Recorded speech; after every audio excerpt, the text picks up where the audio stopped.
Thanks again for joining us today for our weekly webinar. We're excited to continue our Thrust A seminars building upon the information presented in the previous weeks.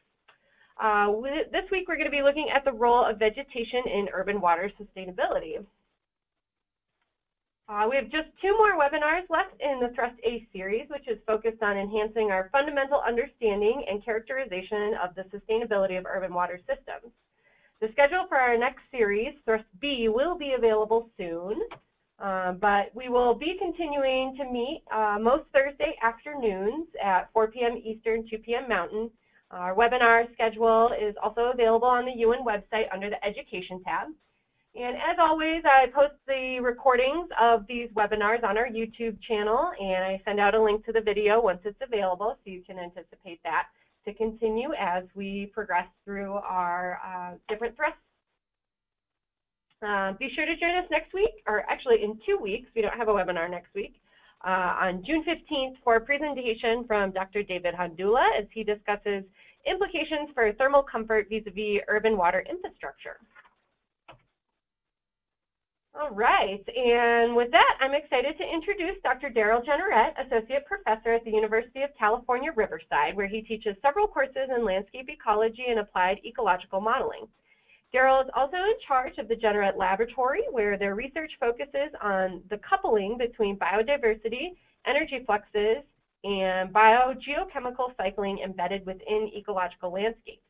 His team conducts research across wildland, agriculture, and urban land uses, and Darrel's current research interests include landscape and ecosystem ecology, climate change, land use change, and sustainability.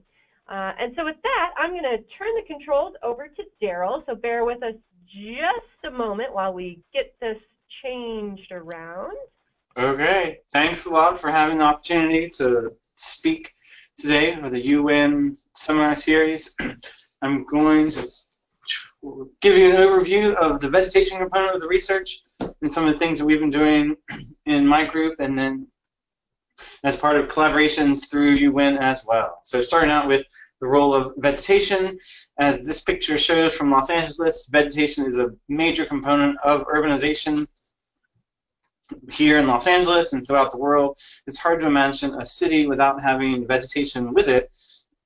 That vegetation then also has sustainability issues associated with it, both in terms of water. It requires water to sustain the vegetation, and then the vegetation provides a suite of ecosystem services or co-benefits for the urban residents. So I'm going to speak a little bit about the water associated with vegetation, and then also speak about the benefits themselves, cooling, and then speak about the role of diversity in vegetation and influencing this trade-off between water use and ecosystem services. So just one depiction of water use. One thing that we have been doing now is measuring water use directly from the land surface. And let's see.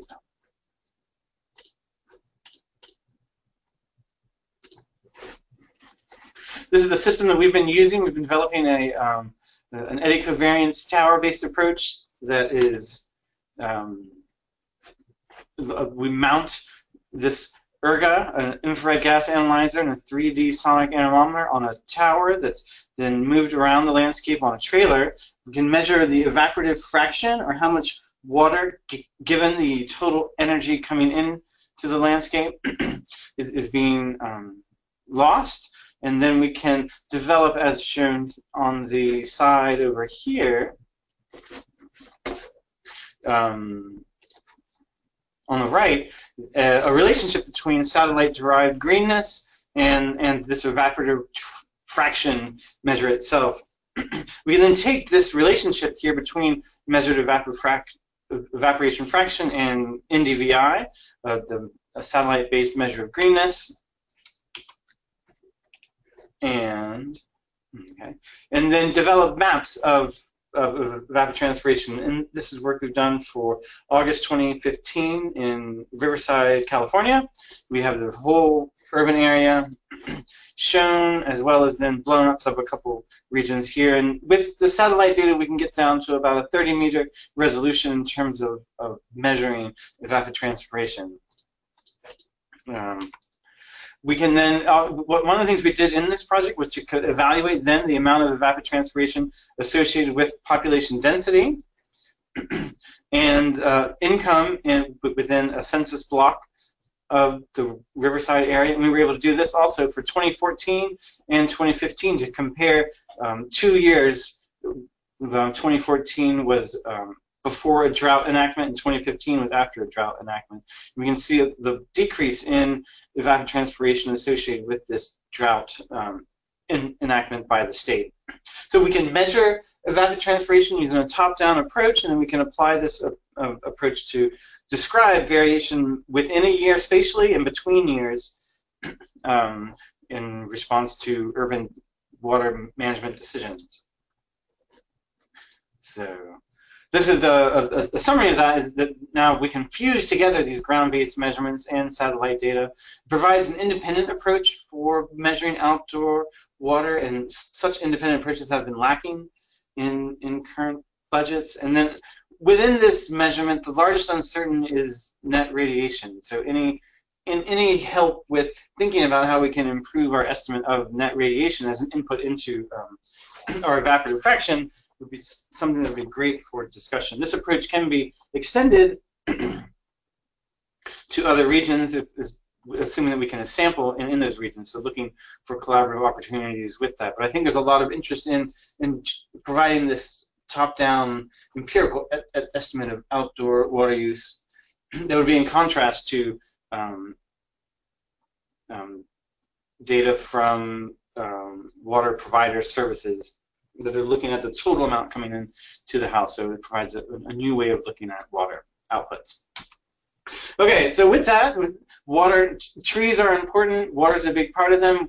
Why do people want trees in their area? Ecosystem services have been a prominent way of thinking about urban vegetation, and this has been over the past 20 years or so, this ecosystem services framework has really taken off. An estimate for California is of $1 billion for urban trees. This is by McPherson, and this is a total ecosystem services estimate. There's a lot of uncertainties in these models and what they're projecting, but this is the type of benefit people are considering for these urban trees. They're a prominent component of urban areas, up to 35% of tree cover, and increasingly there's lots of programs for urban greening. The Los Angeles Million Tree Program is one within California. The California Department of Fire is promoting tree planting programs throughout the whole state for urban areas as well, and this perspective is happening throughout the entire United States. So people value trees. They're prominent and they're expanding in their distribution within cities with the idea that it will improve these ecosystem services, although as we showed before, the role on the water balance is really important, and getting at this interaction between water and the services is a long-term goal. Of the ecosystem services, climate is a major one. In this picture from Phoenix in the 1920s shows potentially the role of vegetation. When you have large amounts of large trees, that the people can live potentially more comfortably in this urban extreme heat environment. The causes of increasing urban temperature and why we want to mitigate that are I think threefold. Global warming is warming up the whole surface of the planet. Urban heat islands themselves, a regional factor, is interacting with global warming and potentially in a positive interaction there, that the urban heat islands can exacerbate the effects of global warming. And then increasing urban populations at the same time. There are more people in an urban environment, so there are more people exposed to high temperatures from this combination of global and local warming drivers. I'll spend a little bit of time talking about Phoenix as a model system, and it's also a well-studied one as part of the LTER project there. And this is a map of Phoenix within central Arizona, and this purples and blues are urban environments, yellows are agriculture around here, and the browns and the greens are recreational kinds of areas in the landscape. It's a large urbanized region, and it lets us think about how a city might influence its climate distribution in sort of unique ways. Here's a depiction of the trends for temperature dynamics in Phoenix, Arizona, put together by Ruddle et al. 2013.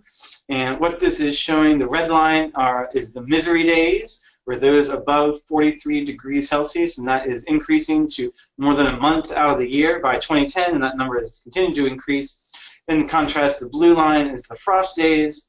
These number of days have pretty much gone extinct. There are very few frost days now observed within Phoenix, and this overall warming trend for the region is becoming much hotter at the hot end and the lack of these cold periods at the cold end. I use this slide frequently by Tony Brazel et al. In 2000. What this is showing is the classic idea of the urban heat island is delta T minimum urban minus rural for Phoenix, where the rural was this one site at Secatone, and this minimum is the nighttime temperature is the idea for this urban heat island primarily, and that's been the main way it's been shown. What this depiction, what these data show are that as time has progressed, this delta T between the urban and the rural has increased. The urban heat island, the urban area has gotten warmer than the outlying rural site, and that there's also a lot of variability. Each one of these individual lines is a different weather station within the Phoenix region, and depending on where you are within Phoenix, you have a lot of variation in the experience of the urban heat island. And that this is driven a lot of the research I've done in urban heat island work is what is the magnitude of urban heating? What are factors that contribute to the variation in urban heating, and how can vegetation itself have a role in influencing urban heating dynamics and potentially alleviate some of the negative consequences of high urban temperatures. In thinking about this work, I've been advancing in the research and comparing, in particular, a lot of air temperature and surface temperature metrics of climate. And these are complementary but certainly distinct climate metrics that I think needs more thinking about in terms of how do we interpret these and how do we then consider their potential impacts on health and well-being as well as electricity themselves. So air temperature is an in-situ sensing measurement. It is a sensor that's put out in the landscape somewhere, and that's temporally dense. It's measuring potentially every second or every half hour or every hour. It's spatially sparse. You have only a few of these weather stations within an area. But there have been extensive connections to impacts, that the role of climate and heat events on both energy consumption and human well-being have been widely connected to air temperature. And primarily, it's nighttime minimum temperature that's influencing health impacts the most that people have shown. In contrast, there's surface temperature measurements. These data are acquired through remotely sensed platforms, satellite or airborne or tower mounted. They are temporally sparse. That you usually get a single snapshot, especially if it's for satellite, that might be just once a month or perhaps once a day. They're spatially dense. You get complete cover over the extent of the scene itself. And this can even scale up to the whole globe. Unfortunately, at this point, there have been few connections to impacts, so it's less clear what this surface temperature measurement actually means in contrast to air temperature. And how do these two metrics of urban climate relate to each other is a big uncertainty too, especially in relation to this climate and to its impact. So trying to compare and contrast and then synthesize air temperature and surface temperature data has been a rising interest in my research group, and I think this offers opportunity for collaboration throughout UWIN. So for some of this LST data, this is a depiction of measuring satellite-derived temperature and its correlation with NDVI, this metric of greenness from satellite. Each one of these symbols is data from one scene of Landsat, so a 30-meter pixel, and this correlation coefficient between greenness and NDVI is then shown for that whole day. So it's a whole scene around Phoenix that's then collapsed into a single metric of correlation coefficient, and then is used to describe the annual trend going from the winter into the summer. And what we see is that on the whole, this trend is negative. That the correlation, as you have more vegetation, you have cooler temperatures. This correlation is weak during the winter periods, particularly around at the beginning of this data set and at the end, around day 350. Those are the weakest periods. And during the summer is when we get the strongest correlation between these. So that's potentially beneficial when we need these ecosystem services in the summer, that they're actually being provided by the plants. And that's letting us now think about the localized relationship between vegetation and surface temperature as a metric, as being both spatially variable, and now we can start thinking about it being seasonally variable as well. We can take those data and then try to develop predictive models on estimates of both what would be bare soil temperature in the upper panel or the effectiveness of vegetation on cooling temperature here. So this is now taking that previous data set. For each dot is a whole landscape image, correlating the expected regression intercept here, which we would identify as the bare surface temperature, the bare soil temperature. That metric correlates strongly with air temperature. So on days when you have a higher air temperature, you have a higher bare soil temperature inferred from this model. At the same time, we can have the estimate of temperature reduction. So this is in the units of degrees Celsius per whole unit change in NDVI. NDVI itself varies from 0 to 1, so increasing from bare at 0 to 1 would be maximally measured in NDVI. That this magnitude of temperature reduction varies with the bare surface vapor pressure deficit. And the idea is here that if the air is dry and can allow water to be evaporated from the leaf surface, the more that vapor gradient, then the more we can have this temperature reduction by the plant, the more it'll evaporate and cool off its local surface. So on a dry, hot day, we get the largest increase, the largest temperature effect, the largest cooling from the vegetation, whereas on a potentially cool and more humid day, you get very little influence on vegetation or temperature interactions. We put that together into this 30-year retrospective analysis now, where each dot is representative of a day for either the bare surface conditions in gray or the fully vegetated condition in black. And we can see then what that combined model looks like. In the winter time, we get convergence between the bare surface and the fully vegetated. But during the summer periods, we get strong divergence, and the fully vegetated surface can be more than 20 degrees cooler than the estimated bare surface temperature. So again, this vegetation has the largest effect during the period when we need it the most, during this hot summer period. And we can see that repeated over the 30-year history. This is what this looks like for a lot of this work, and it wants to put it into a socioeconomic perspective as well. That this vegetation that we're talking about for Phoenix in this area is strongly correlated with income.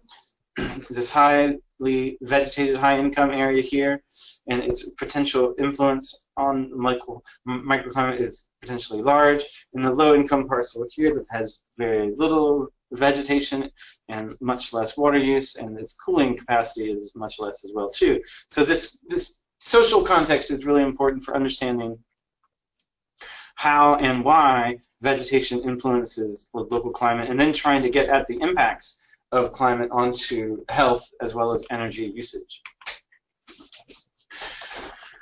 Now so this direction has let us think about how do we zoom in, and I think increasingly in this webinar has been how do we get from this large neighborhood or whole city description to start thinking about the individual human experience. Now, as part of a NSF-funded CNH project, we were able to complete, well, along with Sharon Harlan, who's also on the UWIN, complete an airborne campaign of urban temperature dynamics, and this is now for a neighborhood in Phoenix. This is now the summertime temperature, the summer daytime temperature and the summer nighttime temperature, where the black lines are the individual parcels, so we can resolve within the parcel variation of temperature. Here I've blown up one of the nighttime images here. We've been able to overlay this with a land cover map as well to sort of look at the parcel scale or the human scale relationships between land cover drivers on temperature and temperature itself. And then we've also been able to conduct surveys in these individual houses and then link survey respondents for their land cover and their temperatures to their lived experience of heat, and be able to ask them about what's their health related impacts and what's their perception of the temperature environment. So that's allowed us an unprecedented look into the thermal microclimate at a human scale, and to start thinking about what are human scale influences on temperature and their responses. So here's some initial results from that. This is that at the parcel scale, each dot is an individual parcel amongst 30 neighborhoods. And now I'm comparing daily surface temperature for all of these against potential drivers, either these continuous metrics of NDVI and albedo, where or tree cover, grass cover, or the built cover, or the road cover. What we see on the whole is that with increasing NDVI, we get a decrease in daytime surface temperature, along with tree fraction and grass cover to some degree. The built cover is associated with some warming, as is the road cover, that is minimal, and albedo has very little effect on land cover temperature as well here, which was a little bit of a surprise to us, is what is the role of albedo, with the idea of thinking that the more reflective surfaces would have a much cooler temperature during the day, which we do not find that here. Contrast, this is at nighttime, and again, now these are the reflectance data from the daytime with the corresponding parcel, and all these temperatures are now for the nighttime sampling, where here in NDVI had a very muted response, but the response of albedo was much stronger and negative here. And the idea that we've been circling with is that albedo reflects the total day aggregate net radiation, and so from this, that at nighttime the temperatures are actually cooler as compared to at midday. And we're still trying to think of how does this albedo come in and influence land surface temperature in more detail. Now that's an ongoing question. Tree fraction has a slightly positive effect. Grass cover has negligible effect, as does the built cover has a slight negative effect, and road cover has the largest positive effect. As you have more roads in your parcel area, then you have much more increasing temperatures in there at nighttime, because these built surfaces can have a large effect at night.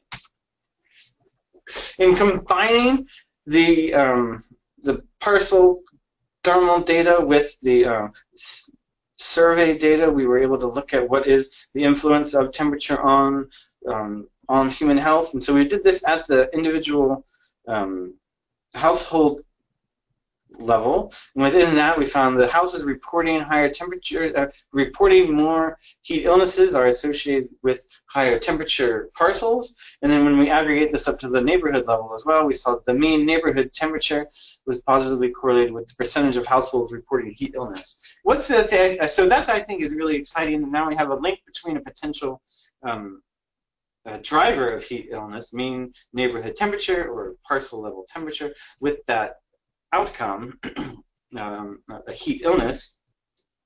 as a correlation, and now we can start to understand, well, how does that correlation actually work? What's the cause behind that? There's all sorts of interactions influencing what temperature could have its influence on heat illness. And I think that's an important area of research for UWIN to continue addressing. Also, some of these neighborhoods have over 50% of the households are reporting heat illnesses, and that's a very large number of households to be reporting.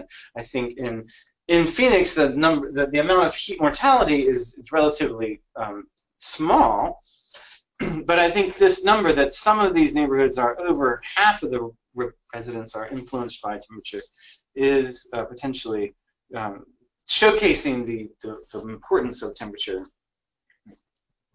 on human health, and the impacts of heat onto human health can be quite extensive and severe.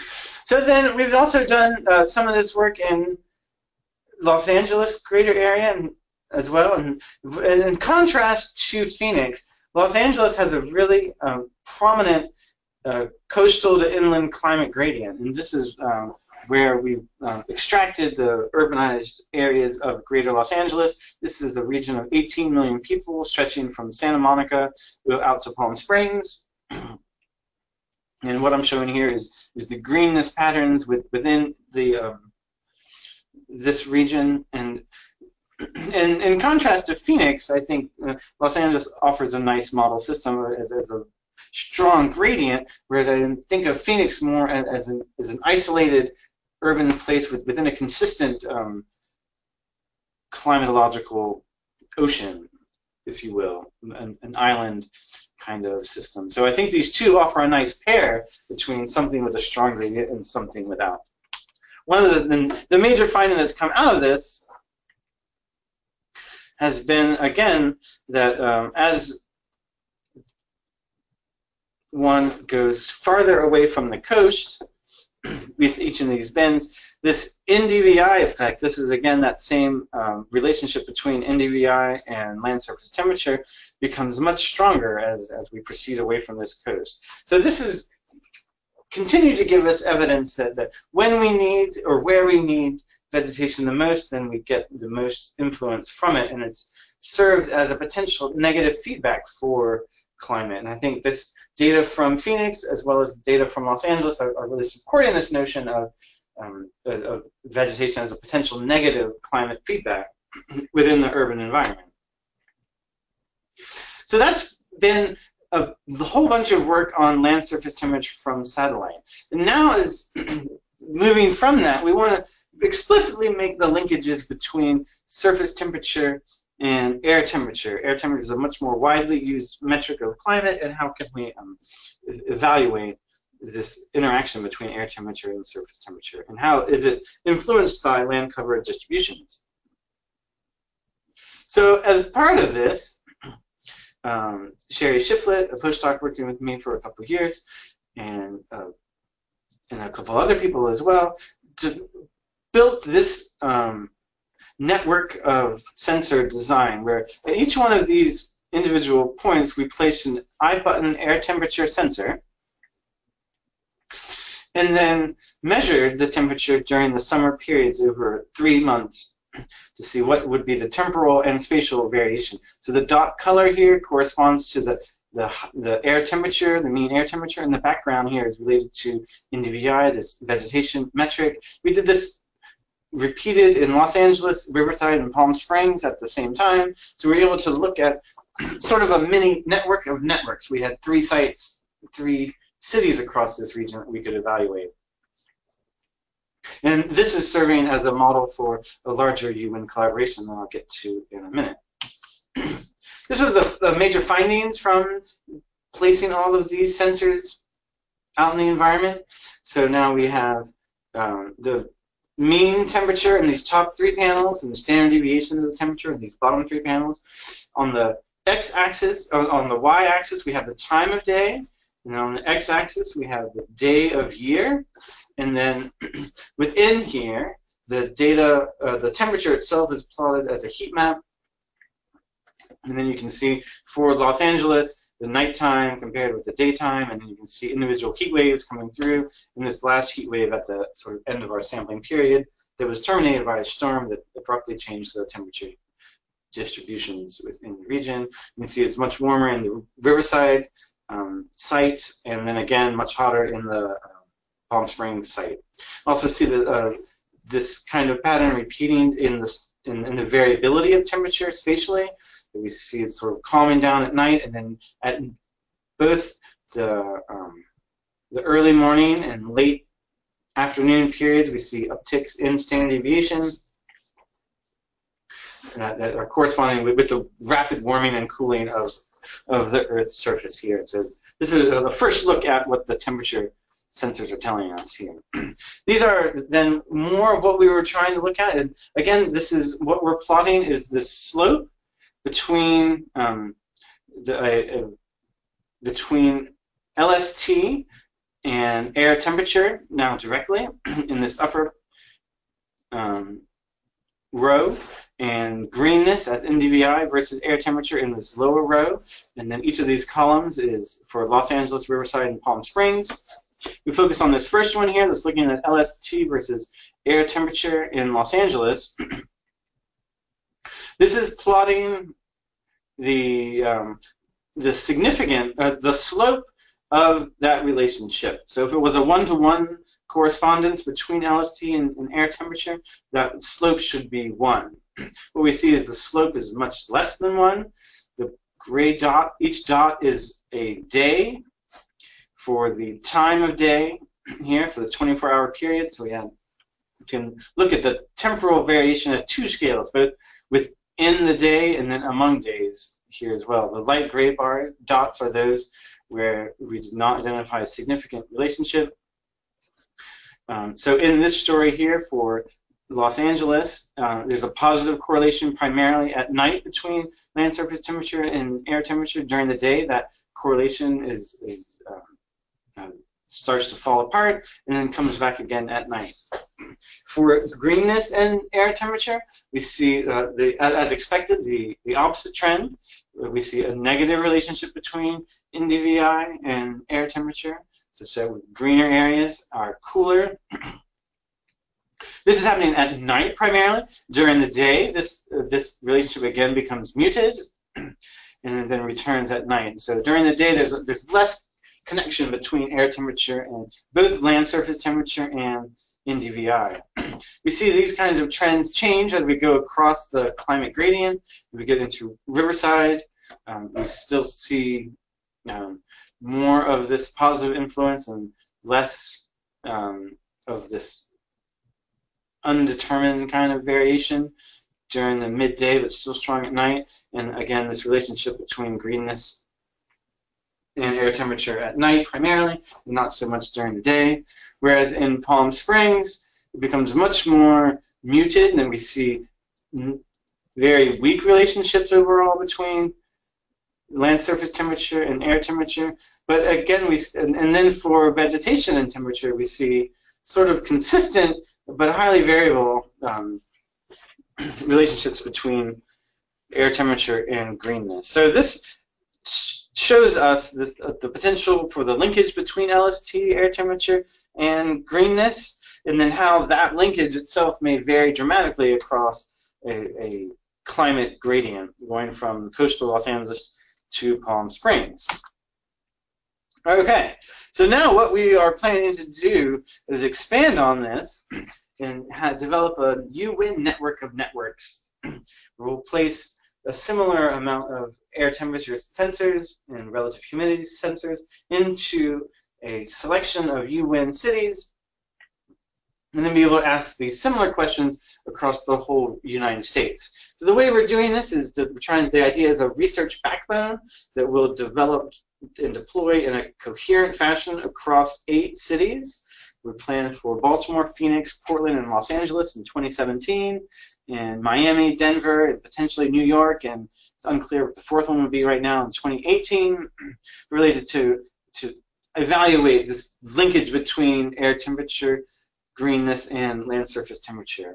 We want to pair this research backbone with citizen science activities and undergraduate research activities, where now these other groups can use this basic infrastructure and then build upon that to ask their specific questions. And we're trying to mock this up with citizen scientists in Los Angeles this summer, and we have an undergraduate program through UWIN where with undergraduates coming to Riverside, Tucson, and Baltimore that'll be working on a network question. How can they interact with this network of networks, air temperature sensors? And then what we would eventually want to do is address our specific research questions with these data, and particularly we want to have these data feed into model improvements. How can we best make measurements that are useful for improving atmospheric model outputs? And I think that is a major goal for me for this group, and then trying to link together data and models more robustly within the UWIN framework. So our major question is, how does the urban vegetation microclimate effect vary among cities of the United States? Similar to the question in Shiflett et al. Two hypotheses have been developed here. Cooling from shading as one, if trees are shading the environment, that would be one mechanism for cooling. Then from that, cities will differ in their intercepts, but they'll have consistent slope among them. The city in a hotter climate will be moved up on this intercept, but the slope of vegetation effects should be consistent. The more vegetation you have, the cooler you could get. Alternatively, cooling could come from evapotranspiration, and then the prediction here would be that cities would differ in their slopes and potentially would have a consistent intercept. And so thinking about how we can test these differences is driving the research design here. And this design has primarily been put together now by Peter Ibsen, a graduate student working with me, who has been to 2 of our annual meetings. What he's been putting together now is an approach that's about 100 eye-button sensors that include air temperature as well as some relative humidity measurements. He's going to overlay this with greenness and satellite-derived land surface temperature data. His design is an NDVI-based stratified randomized design. So he split the landscape into different bins of greenness and then put sensors out there, or locations for sensors to really capture this greenness effect. To be deployed during the local peak summer, and this is the example of the design currently for Phoenix that I think will be put in the field on Monday, so that this is moving forward rapidly. And here you can see that the overall subset of Phoenix that's chosen, and then these colors here denote the different bands of vegetation, and then each one of these dots represents a potential sampling location within the Phoenix metropolitan area. And working closely with Hondula along with Georgescu on identifying how to make this work the best. Here's 2 other sample designs, one for Baltimore, we're working with Chris Swan and Claire Welty, as well as in Portland, where we're working with Mary Santelman, and how trying to think through some of our design issues in this. And the iterations continue, I think, in part because we're learning from this. And Portland was a great example. After reflections on an initial deployment, it seemed reasonable to create buffers around the rivers to avoid confounding effects of water bodies on vegetation, which I think will lead to a more robust design. So that's where this work is going, and we're looking forward to getting these deployed within 8 cities throughout UWIN, and then being able to compare across the many different cities within the United States. All right. So a second direction that we're working with in terms of collaborations now is again looking explicitly at LST and air temperature, and primarily trying to explicitly use handheld thermography to evaluate dynamics of vegetation and land surface characteristics, again at the human scale. What we've been doing is mounting a thermal camera on top of our mobile tower, and here's the tower, here's our thermal camera, and within this tower footprint, deploy a local micrometeorological network, and then collect data over a 24-hour period, which this picture down here is showing This now is at a wildland site where we're looking at shrub dynamics. This is during the day when the shrubs are a lot cooler, and then during the nighttime period, the shrubs are actually warmer than the intervening landscape. But this gives you an idea of what we can visualize from a tower and the dynamics of LST at fine scales of both time and space. In working with this within an urban environment, Stephen Crum, who has been deploying this system over 5 different land cover types, looked at the 24-hour dynamics of these land cover types, and what he saw, not surprisingly, was the asphalt was the hottest in terms of land surface temperature, followed by the bare surface, and then the short trees, grass, and tall trees were all sort of mixed in here together. And you look at the mean temperature. We can also look at the coefficient of variation for the temperature, which is the standard deviation that then is normalized by this mean temperature here. And this variability of land surface temperature at the micro scale is shows some characteristic dynamics here, where we see the 2 bare surfaces, the asphalt in the soil, are pretty much consistently and low amount of coefficient of variation. The grass site has this consistency at night, and then this sort of dynamic trajectory during the day. This trajectory is also replicated in the short trees and the tall trees that have large amounts of variation, where now we're looking at the variation associated with the tree canopy and the intervening bare soil for these, and we can see just large amounts of variation in these land surfaces. And so these are the individual land surface characteristics, and the idea, I think, now is to put this into a more spatially complex environment and the dynamics of an individual walking around, what they would experience in terms of their radiant energy here. This is an example of linking together the air temperature and the surface temperature data, looking at this delta T between air temperature and LST. So when this metric is negative, it means the air temperature is warmer than the land surface temperature. And we're combining this at both 1.5 meters and 1.1 meters to look at the vertical variation in air temperature. And what this plot here shows is a lot of variation between these bare surfaces and then going up into these much more complex, highly vegetated surfaces here. This is part of a moving in towards a collaboration that Forrest Megas is leading, and David Ondula is playing a big part. We're trying to evaluate the radiant temperature, the experience temperature of an individual as they're moving around an urban environment, and how this might vary among our different cities. And I look forward to continuing with that work. Okay. So I guess in a concluding one here, vegetation provides a lot of ecosystem services. Importantly, vegetation may act as a negative climate feedback, distinct cooling influence on LST and air temperature. They're not the same. They don't respond the same to land cover variation.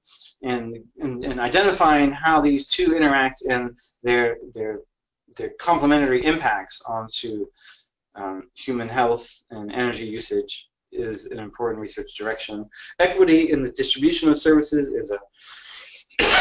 is a important concern and influences how vegetation is being deployed and where vegetation is, and then the impacts of that vegetation on well-being.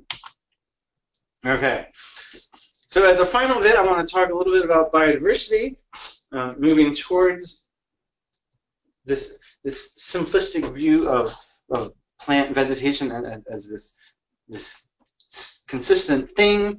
Plants differ a whole bunch in how they're functioning, and we want to think about that functioning in a much more robust way than as a single metric of greenness in DVI.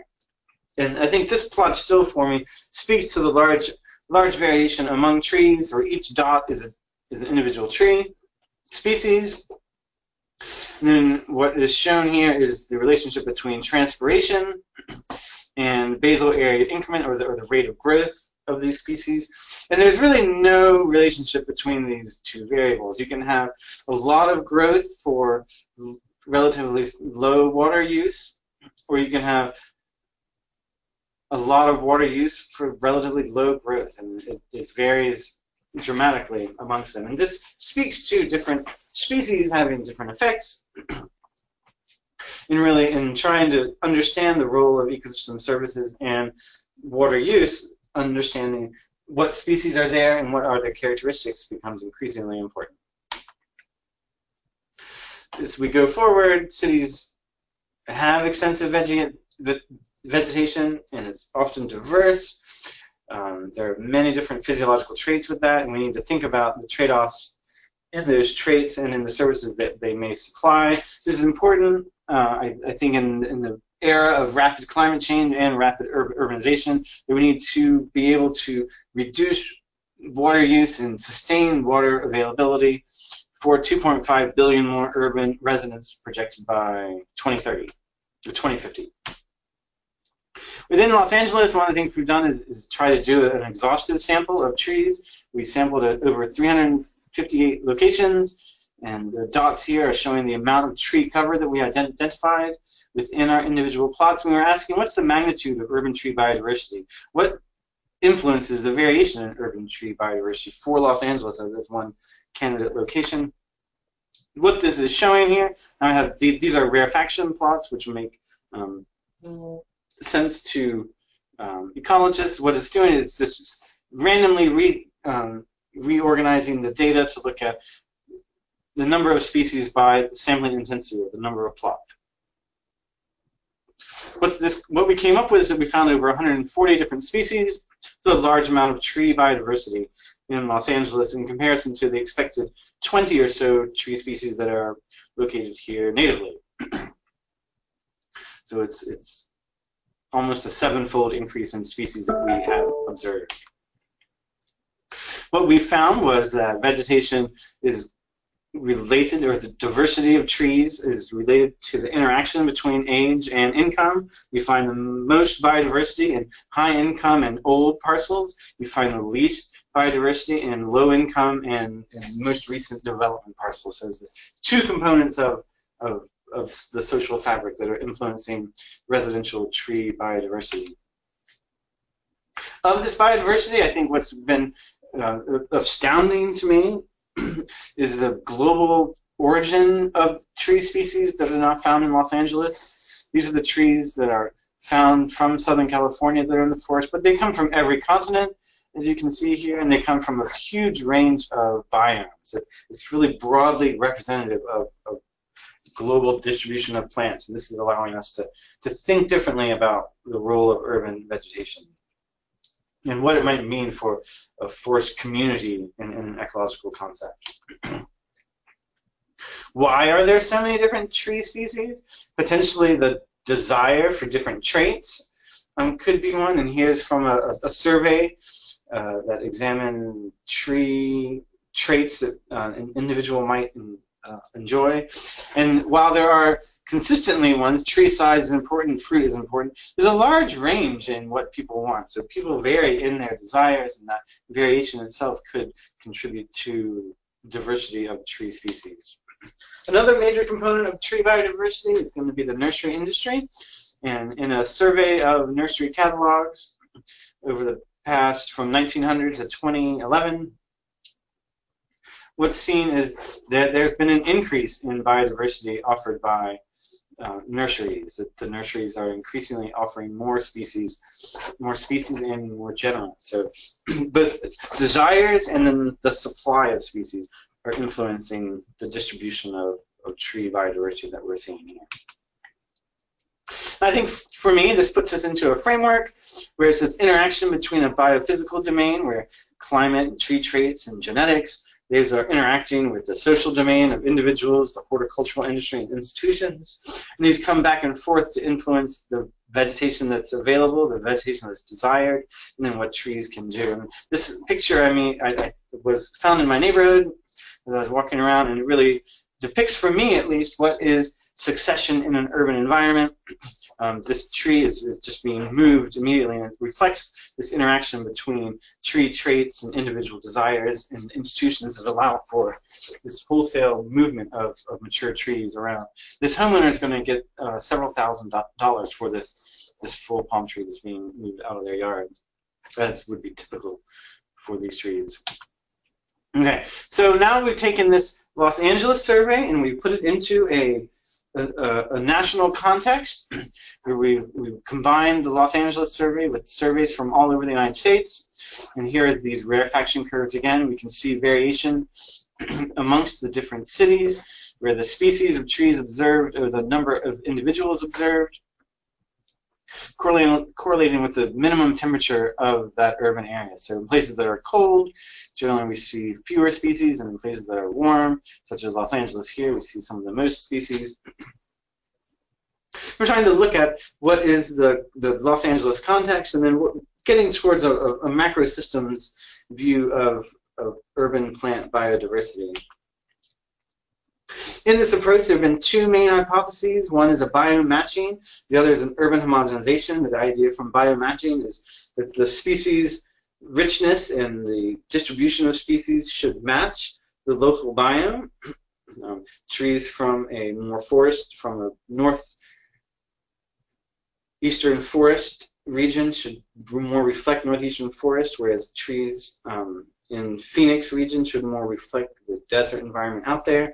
In contrast with the urban homogenization hypothesis, which is asking, are cities becoming more similar amongst themselves, and are all the cities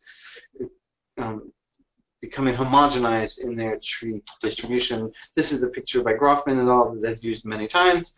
That one of these is Phoenix and one of these is Boston, and it's hard for many people to tell the difference, as they potentially have homogenized. They look very similar in terms of this picture. So the limitations of both of these theories are exemplified by our findings in Los Angeles, and then work from McBride et al. Looking at more extreme environments. In Los Angeles, we found high diversity, many exotics, broad biomes, and continents or origins.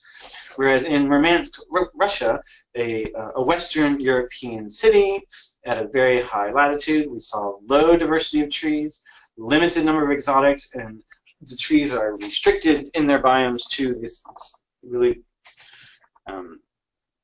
extreme cold environment. So neither of these hypotheses of biome matching or homogenization can explain this overall variation. So, in trying to think through this, we came up with a hypothesis of climate tolerance and trait choice, this combination, where environmental restrictions can influence urban plant biodiversity, global commerce can bring plants into this, and choices for diverse traits also come in together. And the predictions are high alpha biodiversity in mild climates, high beta diversity among cities, and strong climate regulation of communities, and the limitation of some services in cold climates. And these are in contrast specifically with both biomatching and urban homogenization hypotheses. So for the first one, the similarity between species, what we're showing here is that as climate dissimilarity increases, as you get comparing Los Angeles and Minneapolis, you have very little similarity in species. Each point is a pair of tree communities, and these tree communities go almost to completely distinct ones. Whereas if you have climate similarity, then you also see a lot of community similarity in these data. We look at specific characteristics here, now relating against minimum temperature as our main driver. Each dot represents a single city. Richness, scaled to 500 individuals, is positively correlated with minimum temperature. The percentage of native plants is negatively correlated with it. The percentage of trees of tropical origin is positively correlated with minimum temperature. And the proportion of trees with showy reproductive parts is also correlated with it. So this climate driver is a really important component of of restricting some plants when it's cold or potentially extreme. And when that restriction is lifted, then we get the opportunity for people to pick whatever species they want from whatever origin they possibly can imagine. So to put this in context, Los Angeles is highly diverse. Importance of age and wealth on that diversity is clear. The diversity reflects increasing commercial availability, and these trees are valued for diverse ecosystem services. No one service fits it all. The urban filter and trait choice hypothesis places Los Angeles in a continental context. Restrictive climate means that you'll get biome matching. A mild climate allows global species pool, and so we have this higher order understanding of macro scale distributions of urban vegetation. So where are we going with this? Julie Ripplinger, a postdoc working with me in the UWIN project, trying to take these data and identify tree plant trait distributions among cities, and in particular is working with George Deskew and Kranoff to predict future tree community distributions by combining a species distribution model with an urban climate model in the future to sort of look and see what could be the future distribution of urban trees in the environment. Along with this, we're also trying to evaluate green infrastructure and its contribution to biodiversity and the role of biodiversity on green infrastructure. And this is really taking two main angles. One, we're trying to develop a macroecological framework for green infrastructure, identifying what is green infrastructure across all of our cities has been a big challenge. Many of what we consider green infrastructure here in Los Angeles is not the same as in Tucson or in Baltimore, and how do we develop a coherent view there? One thing that we can do, that I think we're zeroing in on, is examining one part of green infrastructure, urban parks. And we have working towards this in Baltimore, Portland, and Tucson. We're certainly looking for more collaborators who can identify and give some quick results from the Los Angeles greater work. This is Mia Rochford, an undergraduate who's been working with me for a couple years. And what the idea was is to randomly sample plots within each green infrastructure type, identify the herbaceous ones within her 0.5 meter square, and then also identify and count all woody plant species within that piece of green infrastructure. This is zeroed in to the parks themselves. I had originally thought of several different types of green infrastructure, but for the parks, what she's found is potential variation in plant species richness. We can see a decline in richness as we go from Los Angeles to Palm Springs in the greater Los Angeles region. And perhaps some declines also in herbaceous species richness going across this gradient. But these are potentially distinct between the woody and the herbaceous species, which could be interesting direction to go as well. Another way of analyzing these data for all of the parks together in this region is looking at the species area relationships. And for woody species, we don't see a species area relationship within greater Los Angeles, but we do see a strong species area relationship for herbaceous plants. And so now thinking about differences in parks and their area relationships, I think the opportunity to compare across different cities within UWIN, I think there should be compatible data in Portland and Baltimore, and then identifying how to get a couple of other sites is an important direction. So with that, a quick synthesis.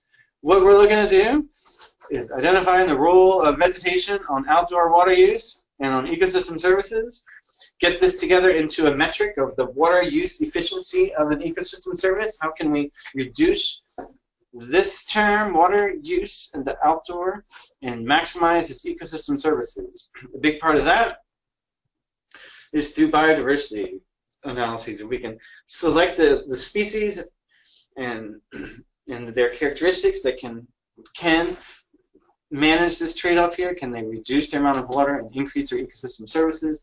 And then there's a pathway for increasing the water sustainability of urban environments throughout the world. And with that, I'll open it for any questions. Wonderful. Thank you, Darrel. Sure. You talked about this a lot, but maybe you can expand a little bit more about kind of the native versus non-native and the climate adaptations of different species and kind of what that might look like at more of a regional study scale, you know, looking at the other UN cities? Can you rephrase that? Can you say that again? Yeah, I realized that was a pretty confusing question. I'm just curious about how you're going to examine the biodiversity in terms of like native versus non-native species in the other study regions.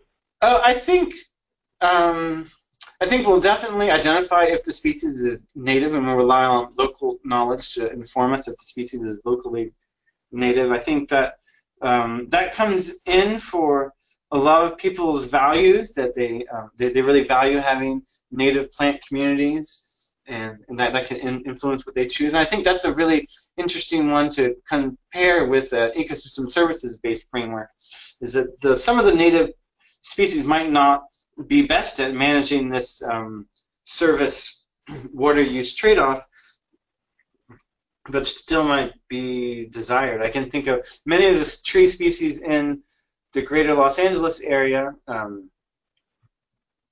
that are native here, such as the sycamore, are going to be riparian trees, and they're not going to manage this service trade-off with water very well at all. They use a lot of water, and so they might not be the best for native. If you're thinking about other animal communities that might depend on the native species, then that's a different way of evaluating the potential service. So I like to think of it in terms of multiple service perspective, and the role of natives is one component on managing the urban water sustainability. Cool. Thank you for that. I haven't seen any other questions pop up. Forrest had a comment, but he actually had to run to another meeting, so I'll just repeat it. It may or may not make sense, so if you're looking for clarification, you'll have to connect with him directly. But his observation was that the albedo of the low-income area, this was early on in your presentation, looks lower than the green area, where the green and the building roofs look darker. Okay. Do you know where you're going with that? I think albedo is a really interesting thing to look at, and I'll need to follow up with him on clarification with there. I didn't show income versus albedo data directly, so I'm not exactly sure, other than through that image. And I think that could be certainly this confounding interactive apart, where neighborhoods that have low vegetation are going to have higher albedo, but they're not going to get the services from vegetation. So I think resolving the human scale energy balance is really important for understanding what's going on here. Okay. Ellie has a question. He is wondering, what kind of climate model are you thinking of coupling to?